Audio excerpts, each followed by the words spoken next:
kami akan mencoba menjelaskan secara ringkas apa yang beliau jelaskan kepada kita. Yang pertama, Thariqah At-Tijaniyah.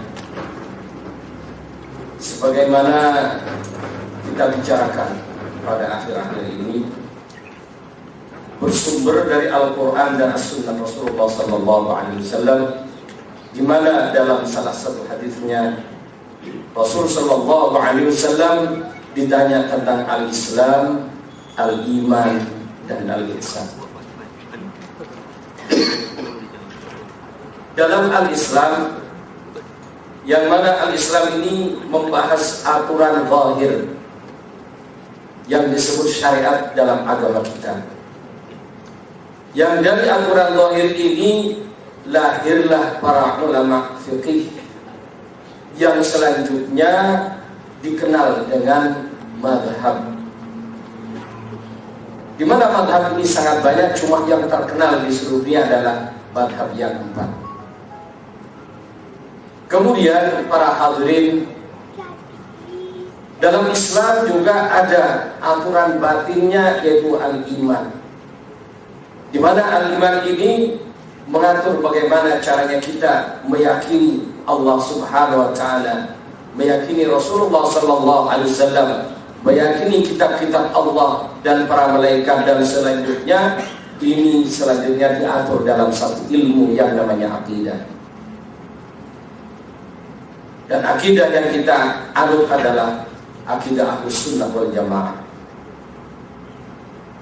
Kemudian para hadirin, dalam agama ini ada bagian yang sangat penting, yaitu al-ihsan, yang merupakan kumulatif dari aturan zahir dan batin. Dalam ilmu zahir kita kenal ilmu fiqih, dalam ilmu keimanan kita kenal dengan ilmu akidah. Sedangkan bagaimana dalam al-ihsan, maka dalam al-ihsan ini dibahas dalam satu disiplin ilmu yang secara global disebut dengan tasawuf. Sedangkan thariqah adalah madhab-madhab yang berada di dalamnya. Jadi kalau dalam fikih kita kenal dengan madhab, dalam tasawuf kita kenal dengan thariqah. Yang mana Islam ini pada hakikatnya adalah bagaimana membimbing umat agar supaya benar-benar menjadi hamba Allah yang bersyukur. Dan termasuk juga di dalamnya Thariqah At-Tijaniyah ini adalah thariqah yang memperbanyak memuji Allah dan mensyukuri nikmat-nikmatnya. Dan kaidah yang disusun di dalamnya tidak menyimpang dari apa yang ditetapkan dalam Al-Quran Karim dan Sunnah An-Nabawiyah, yaitu hadis-hadis Rasulullah SAW.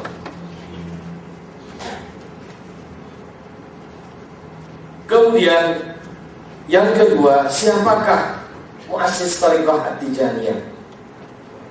Muassis Thariqah At-Tijaniyah adalah guru besar kita, Sayyidina wa Qudwatuna Abil Abbas Ahmad bin Muhammad At-Tijani radhiyallahu anhu. Beliau ini adalah seorang yang dipilih oleh Allah Subhanahu wa Ta'ala. Sejak sebelum lahir dan sampai dengan kelahirannya, termasuk juga dalam perjalanan hidupnya, yang mana kelak di kemudian hari dia mendapatkan amanat dari Rasulullah SAW berupa amaliyah untuk mendekatkan diri kepada Allah Subhanahu wa Ta'ala secara khusus dan terbimbing. Jadi Thariqah At-Tijaniyah ini bukan thariqah yang membuat sesuatu yang baru tanpa dasar. Karena yang disebut bid'ah itu adalah sesuatu yang baru dalam Islam tanpa dasar Al-Quran dan tanpa dasar Sunnah Rasulullah SAW. Karena beliau, para hadirin, adalah seorang yang terdidik dengan sebaik-baiknya. Bahkan dalam umurnya 7 tahun dia sudah hafal Al-Quran dengan hafalan yang jayyid, hafalan yang sangat sempurna. Kemudian sampai dengan umur beliau dari 7 tahun sampai dengan umur 16 tahun, beliau belajar tentang ilmu zahir. Yang pada umur tersebut beliau sudah bisa berfatwa,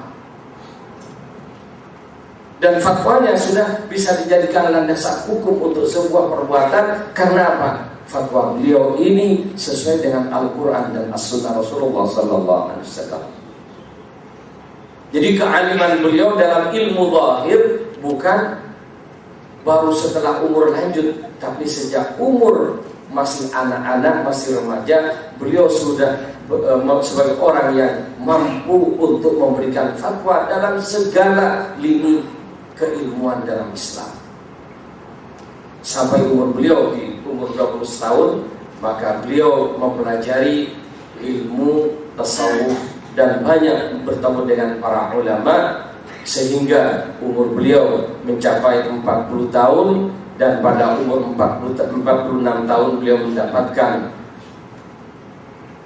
perintah, mendapatkan amanah dari Rasulullah SAW untuk berdakwah di jalan Allah, untuk mengajak umat atas izin Allah Subhanahu wa Ta'ala, dan mengajak ke hadratnya dengan izin pula dari Rasulullah SAW yang memberikan amaliyah atau metode pendekatan kepada Allah yang disebut dengan tariqah. Karena beliau At-Tijani, maka tariqahnya disebut dengan tariqah At-Tijaniyah. Yang mana baik amalan dan syarat-syarat dalam tariqah ini berdasarkan Al-Quran dan hadis Rasulullah SAW. Kemudian para hadirin, 17 tahun beliau mengembara di Sahara, di Amisambun, dalam mengibarkan tariqahnya. Dan 17 tahun beliau berada di Fes, di mana di kota Fes ini berdiri satu jamiah, satu perguruan tinggi yang amat terkenal sebagai gudang ulama dan gudang aulia, yaitu Jami' Qarawiyyin. Di Jami' Qarawiyyin inilah beliau bertetangga bersebelahan tempat beliau mengajar dalam madrasahnya. Dan andaikan beliau mengajarkan sesuatu yang tidak benar, mana mungkin ulama besar yang ada di sekelilingnya akan diam begitu saja. Tapi kenyataannya ulama besar yang ada di sana semua banyak mengambil kebaikan-kebaikan dan bermusyawarah dengan Syekh radhiyallahu anhu. Jadi para hadirin, inilah ringkasan dari apa yang disampaikan oleh Sayyid Muhammad Al-Habib Ibni Sayyid Muhammad Ibni Sayyid Ali Ibni Sayyid Mahmud Ibni Sayyid Muhammad Al-Bashir Ibni Sayyid Muhammad Al-Habib Ibni Sayyid Ahmad Muhammad At-Tijani radhiyallahu anhu. Jadi beliau adalah cucu guru kita Syekh radhiyallahu anhu. Kemudian yang terakhir kata beliau berharap dalam pertemuan ini ada mudzakarah yang bersifat ilmiah dan persaudaraan, bukan perdebatan kusir yang mengadu otot untuk menang-menangan, tapi yang beliau harapkan adalah dialog persaudaraan untuk mencapai kebaikan dan kebenaran. Ini harapan beliau. Kemudian juga beliau secara khusus mengundang Datuk Mufti Pahang dan juga para hadirin untuk ziarah ke tempat beliau di Aljazair. Dan semoga pertemuan hari ini menjadi awal pertemuan yang baik di antara beliau dan kita semuanya. Amin. Demikian dari Al-Fakir. Jika ada yang benar, semoga Allah ridha dan kita bisa memanfaatkan dalam kebaikan. Jika ada yang salah, maka itulah kekurangan Al-Fakir. Semoga Allah memberikan ampunan dan kita melupakannya. Wassalamualaikum warahmatullahi wabarakatuh.